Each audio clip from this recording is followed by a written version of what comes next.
In this video, I'm going to tell you about the hidden gems that I found in 2023. Now, we were lucky enough this year to hunt all across the United States. I think we did 20 or 21 different states on our bourbon hunting videos throughout the year. And our goal is obviously to get to all 50, probably gonna take us at least another couple of years to do so. But when we're on those hunts, I love to find hard to find allocated whiskey just like everybody else. Like they look really good behind me on the shelf, but we have to nurse those because we don't have access to whiskey like some folks do. What we're trying to do is wade through all of that, find those hidden gems that are really good, and then we'll convey that information to y'all. Now, what we're not doing in this video is telling you the best whiskeys I had in 2023, because obviously the major distilleries would have a big part in that. Now, what I'm focused on here are distilleries or brands that I pretty much knew absolutely nothing about, or maybe very little about at the start of 2023, but now we're fully on board with. Like, we're invested in what they're doing.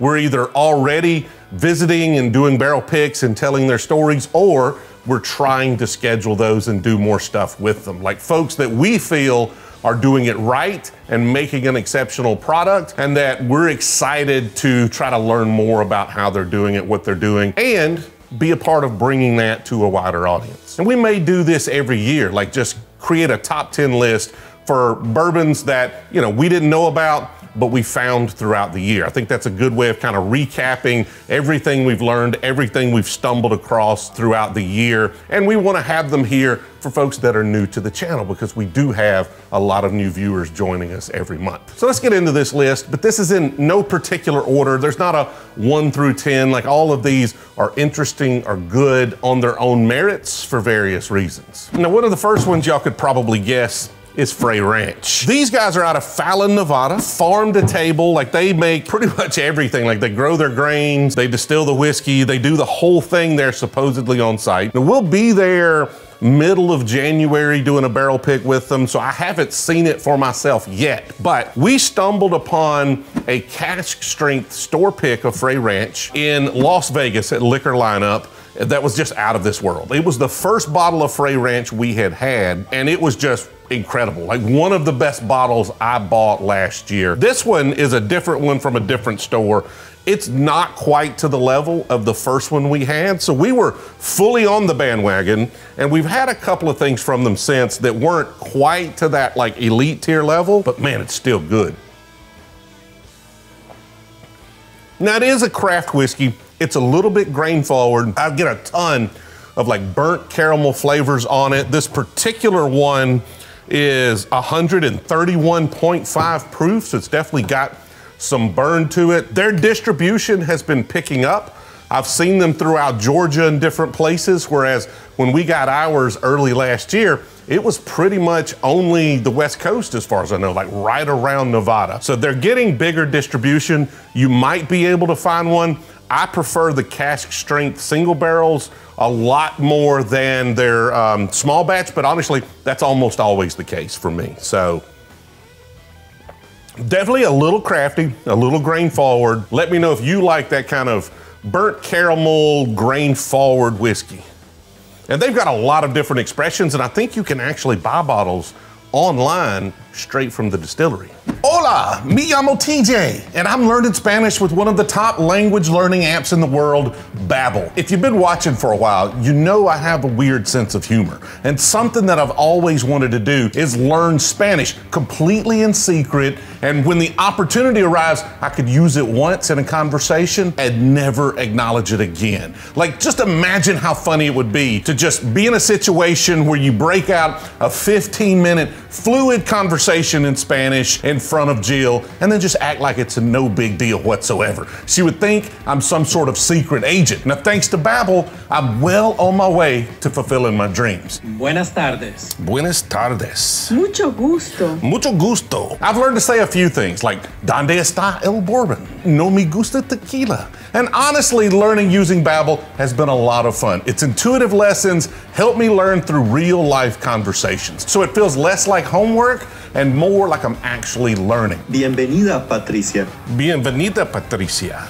Welcome. Babbel is scientifically proven to help you start speaking a new language in 3 weeks. Its lessons are designed by real teachers, and best of all, it offers a 20-day money-back guarantee. But you won't really need to get your money back, because if I can learn a new language, then so can you. They have a few different subscriptions to choose from, including a lifetime subscription. And right now, they're offering the B Team a crazy 60% off your subscription if you just click the link in the description. So what are you waiting for? Click the link in the description, then let me know what language you'll be learning with Babbel in the comments below. Let's get back to that video. And that brings us to number 2, which is Crittenton's in Kiln, Mississippi. Now, we've already done a barrel pick with Crittenton's. We bought a couple of barrels from them. We also made some of these bottle and bonds available to folks that could not get them because they're extremely regional. As far as I know, he only sells in Mississippi, Louisiana, a little bit in Louisiana, and he just got distribution a few months ago in Alabama. So you're gonna have a hard time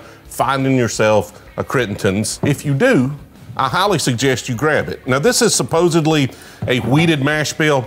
I like wheaters. I wouldn't have picked this as a wheater, but it is 5-year-old. I think this one's 5 years old. The bond, it says 4-year, but I think a lot of his bondeds are mostly 5-year-old whiskey. Honestly, there are bottles of that I get, I wouldn't even necessarily pick up as craft. It's definitely not a Kentucky whiskey, right? Like at 5 years old, it has got a lot more age on it. I don't know if you can see just the color of that whiskey at 4 or 5 years old, but it ages a little thicker down in Mississippi. I like his bonded, don't get me wrong. That's a good bottle of whiskey. But the best things, like the things that like set him apart, that make his whiskey exceptional are the single barrels. Like we grabbed a 4 grain that was just out of this world. But how many of those does he have? I don't know, but however many he's got, they're all mine. Okay, Matt, if you're watching this, just put my name on every one of them and we'll work something out later. I don't know, I'll do a GoFundMe, we'll buy every one of those barrels as long as it's a reasonable, like not 1,000 of them, but a few up to a few dozen, we'll work it out. But what really is interesting about his whiskey is it takes to finishing extremely well. So what the Mississippi Sippers and Spillway are doing with Matt on their finishing series is out of this world. The rum finish rye we got from them is fantastic. This right here is the Mississippi Toasted Pecan that they did a small run of. I think they've got another bigger run coming, which you'll be able to pick up across Mississippi. We hope to get a barrel of this sometime next year as well, maybe a couple of barrels.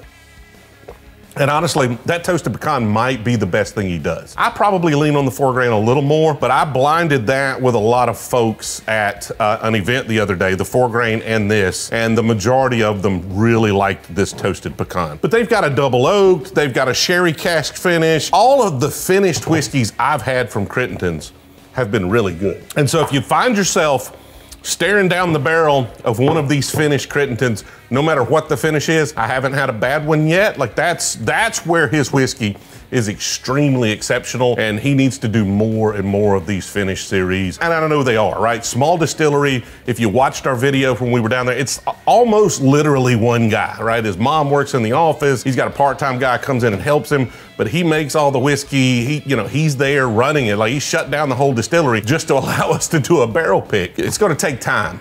Right? Time for him to get bigger distribution. We are trying to get him to Texas for our retailer there for our barrel picks. You're gonna see definitely one of these toasted pecans, but as many of those 4 grains of toasted pecans as I can buy, we're gonna have available because that is so freaking good. But number 3 is the Ben Holiday Soft Red Wheat. Now I love the bonded soft red wheat shelf staple that they have, but realistically, the single barrel rickhouse proofs are where it's at. Like that's where their whiskey really shines. This is good. That's a good whiskey. This right here, the rickhouse proof takes it up, but this single barrel right here, now when we went and did our pick with them, this was the barrel that was second place to the barrel we actually took. They bottled it up and did a distillery only release here they called William Clark. We don't have our barrel yet. As of filming of this video, we do not have our barrels yet available. Those will be distributed to the B team, I hope,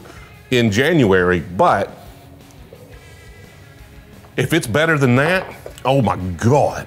And it was on that day. What do we have, 6 people at least, maybe 8? We might have had 10 people on that one. And most of them agreed that that one was the best barrel. But I can't believe we passed on that. Soft red wheat, single barrel, hand selected.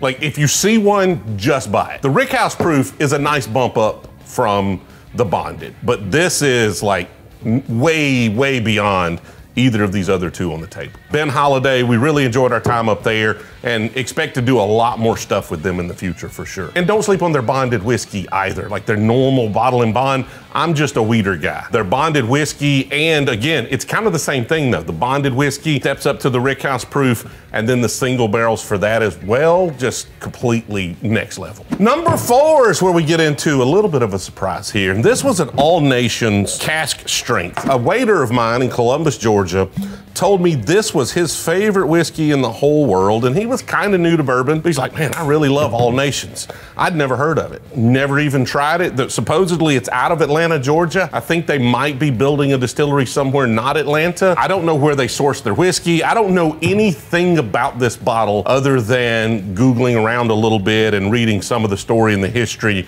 of the name All Nations. But this one was one I didn't expect a lot from. And I bought the bottle just based on that recommendation. It's really interesting. There is still a little bit of a youthful, like almost crafty note on it. This doesn't have an age statement on it, but it has some interesting things going on. And I'm really excited to see what their whiskey looks like with a little more age on it. There's nice soft fruitiness starting to develop on it. I get a little bit of a harshness on the palate, but overall, pleasant surprise for a bottle I had absolutely no knowledge of and had really low expectations going in. We've reached out to them to try to do something, but haven't really heard back yet, so we'll see. Supposedly, the whiskey, I think, comes out of Lancaster, Kentucky. It is, you know, bottled by them in Atlanta. This guy here is batch 4. It's 119 proof, and it runs, I don't know, $70-ish or so, I think. Wasn't too bad for a cask strength bourbon. Just about everybody now, 70, 80 bucks. So anything in that range, like that's what it takes. Honestly, it's what it takes to put out a craft whiskey these days. Folks like Crittenden's are nuts. Like Matt Crittenden is insane, y'all. I don't know if y'all caught that in the video. He started the distillery, he made a bunch of whiskey, he sat on it for 4 or 5 years, and then it's like $50 a bottle. And I think the finished stuff is obviously a little more, but his bottle and bond is 50 bucks. It's cheaper than a lot of the major distillery bonded products, but it's from a small distillery. Now, granted, it doesn't have a lot of overhead, but that's still a crazy price for a craft product. It is really, really difficult. It's almost impossible if you're sourcing barrels. The only way to make that work is if you distill them yourself and you've been sitting on them. You know, 70, 80 bucks, not a terrible price for any of these. And the 5th one I want to talk about is K-Luke. Another one out of Mississippi. Like, how are they making so much good whiskey in Mississippi? I have no clue, but I'm hoping someday we're pumping out whiskey here in Alabama and everyone's like, where did they get all this good whiskey in Alabama? Good stuff coming out of Mississippi. Now, I don't think he's making any of this whiskey. I'm pretty sure he's just sourcing and he's blending and he's releasing them, and these are done by Jonathan Massano down in South Mississippi. So the brand is in Mississippi, the whiskey's not necessarily. And that helps because Kentucky knows how to make a whiskey. So these are bottled supposedly at Bardstown. Don't know anything else about them other than that. This is the most mainstream whiskey out of all of them that we've talked about so far. And honestly, out of all of them on this list, maybe I'll have to think about what else is coming up, but it's not really craft, right? He is buying well done, well-aged whiskey, and he's doing really nice blends with them. I think this is batch 1. This is batch 2, batch 1 right here. I've got his straight bourbon, I've got his rye, I've got a lot of different bottles. Almost all of these, other than All Nations, I've got multiple bottles and probably need to pick up more of those All Nations.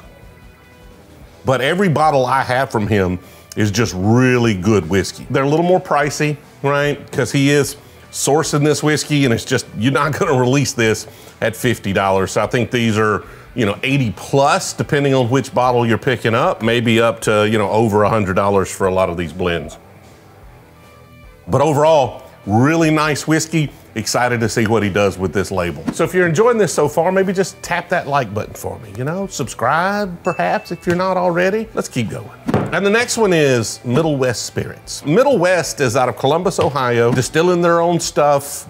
And these were given to me by the local distributor rep down in the South. They gave me a bunch of bottles, a bunch of them. And their normal release stuff is good. I like their wheat whiskey. I like a lot of the different things I've tried from them. But the thing that really stopped me in my tracks was this sherry cask finish 6-year-old bourbon right here. And that's in a tube. It's got all fancy stuff, but this sherry cask finish is really interesting. Like they have done a great job with that. I get just incredible mouthfeel, a lot of just like sweet sherry notes. That sherry kind of starts to come through, and then it finishes off with just a well-rounded bourbon. That is a deliciously finished whiskey. Their normal stuff is good. The finished stuff, out of this world. It's a lot like Crittenden's, right? Normal release, good whiskey. Their finished stuff really elevates it pretty high. Now I've tried to see, like, can we get a single barrel? I'm still waiting to hear back. I have not got answers. I don't know if I'll ever get answers. But if they'll do a single barrel of the sherry cask finished bourbon, I'll come to Columbus, Ohio. We'll bring some B team members and we will grab one of these for sure. And honestly, we may buy a couple of different ones. They've got a pumpernickel rye that's really interesting. Like, I've got a lot of different finished whiskeys from them that are good. This is the one that really stood out from my palate. So if you get a chance to grab a Middle West, do so. If you see that sherry cask finished bourbon, absolutely 100% grab that one. And the next one, Still Austin, especially the cask strength. Everybody likes the higher proof. Not everybody. I like the higher proof. I'm sorry. Let's not project on other folks. I prefer the higher proof. And that's with most whiskeys, but it's especially so here with Still Austin. Now, Still Austin's doing some interesting things as far as like proofing in the barrel. And we just did a barrel pick with them. That video's not out, that barrel's not ready. Should be ready maybe January, February for B team members, and then we'll release the video of that. So y'all will know a little bit more about what I'm talking about when I say proofing in the barrel. They buy a lot of their grains in Texas. They don't necessarily grow them themselves. I know Nancy Fraley is helping them with the blends and things. You know, we got a single barrel, which is not blended, but it is a craft whiskey. And some of the bottles I have from them, especially if it's a single barrel, some of the bottles can be a little bit grain forward, like it can be a little craft. Most Texas whiskey is going to have a ton of oak tannins. Maybe too much for most folks. Like, most Texas whiskey is definitely not what we would call mainstream whiskey, right? Like, if you've had some Kentucky bourbon and then you jump on a Texas bourbon, it's a completely different experience for most folks. An experience most folks are actually not ready for. Like, it's just a shock to your system. If you've just been drinking Buffalo Trace and you go jump on a Garrison Brothers, you might not like it. Like, it's gonna be a shock to your system.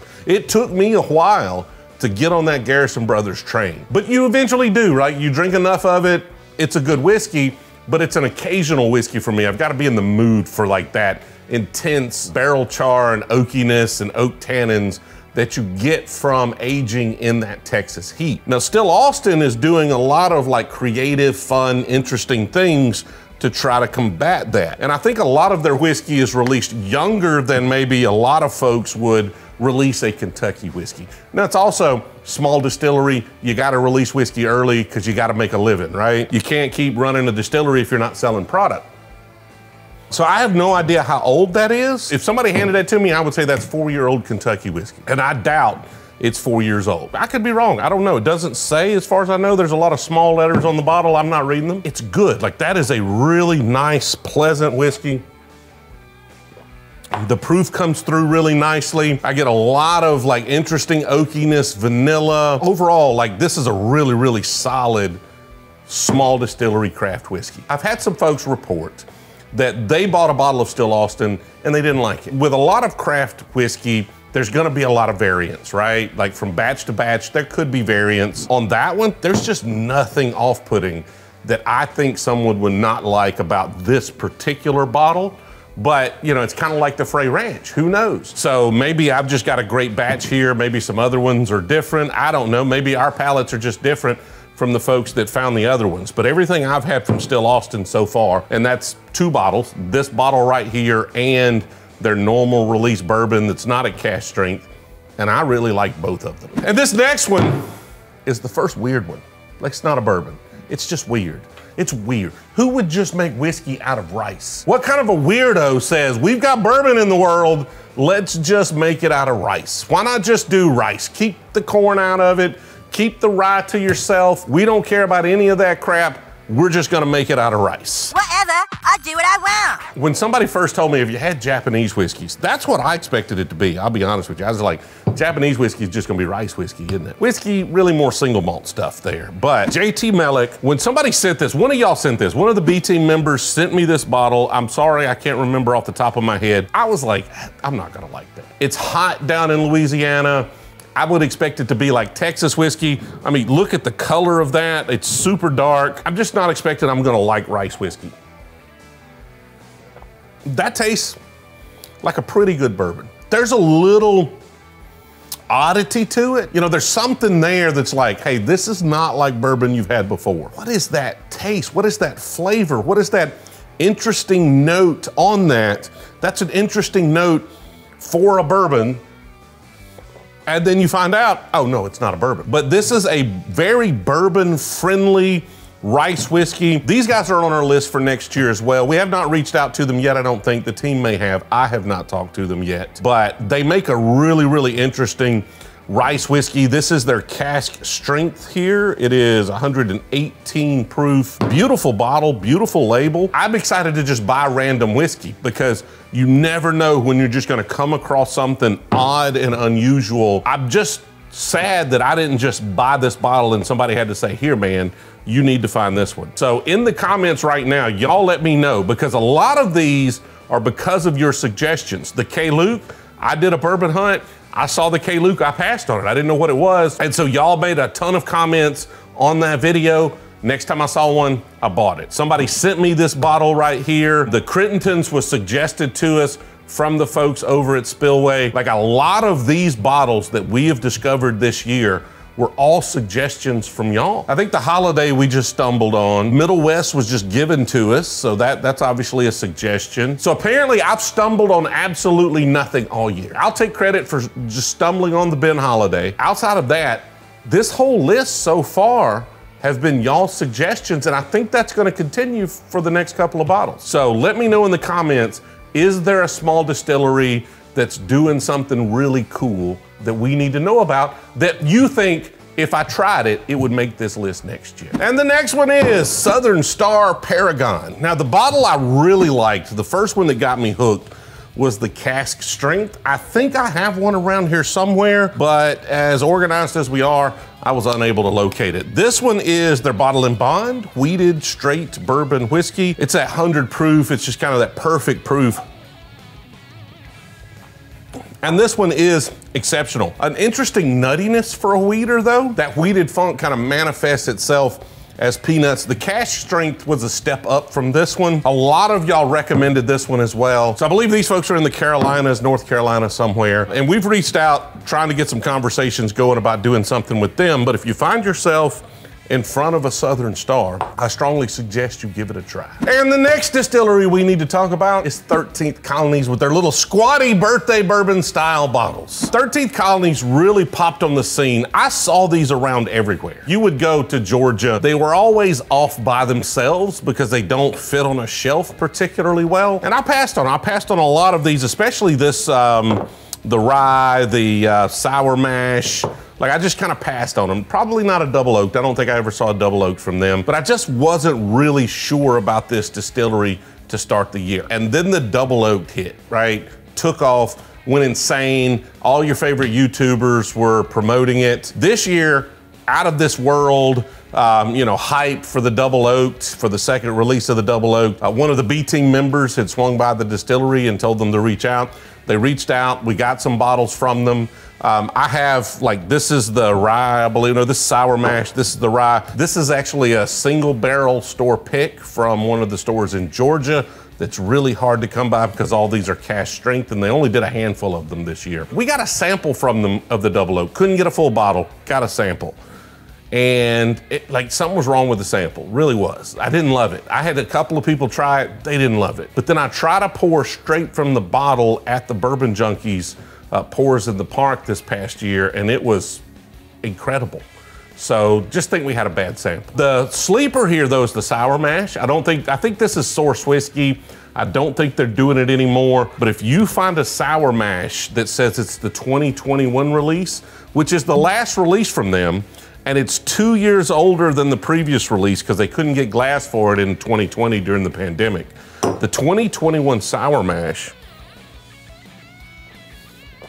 is such good whiskey. It's expensive. This whole brand is a little premium for craft whiskey as far as the brand goes, but all their stuff's really good. I live an hour from them. I can't get a double oak, so you don't need me to tell you about that. The cask strength bourbon's really good. The sour mash is really good. Their rye's a little more rye forward than I typically like, but I'm starting to get into ryes a little more, and so this is a good one, just maybe a little too much rye than what I'm ready for right now. Outside of that, like their regular bourbon as well, good stuff. So if you have a chance to grab a 13th Colonies, you're probably not gonna find a double oaked unless you're extremely lucky, but any of these other releases from them, also really good. We've got our 13th Colony. I'm filming 2 days before we drop our 13th Colony pick to the B team. So you're gonna be too late for that one, but we hope that video does really, really well. If you're watching this one, go jump over to that 13th Colony video because it should be out by now. See if we can't get 100, 150,000 views on that.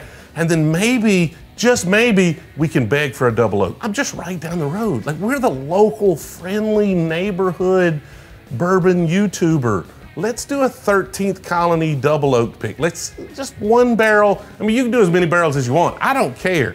Like, let's do a double oak. Honestly, I'll take anything I can get from 13th Colonies because it's really, really good stuff. All right, so what do you think? Did I surprise you with any of the whiskeys I put on this list? If you've been watching, most of these you've probably heard me rave about. Like, you know we're doing picks with 13th, you know about Ben Holiday, you know about Crittenden's. Like, you really have probably heard me talk about most of these, but I feel like there's a few surprises. The JT Mellick was a big surprise for us. The Southern Star, something we want to do more with. The All Nations has a lot of potential. Let me know your thoughts in the comments. Is there any whiskey for you that you didn't know anything about going into this year that is now just a shelf staple for y'all? And then I'll try to check those out, make sure I have those on my shelf so that maybe they make my list next year. If you enjoyed this video, consider subscribing, but also, if you're a cool person to hang out with and you want more whiskey content, consider joining the B team. That's where we distribute our barrel picks,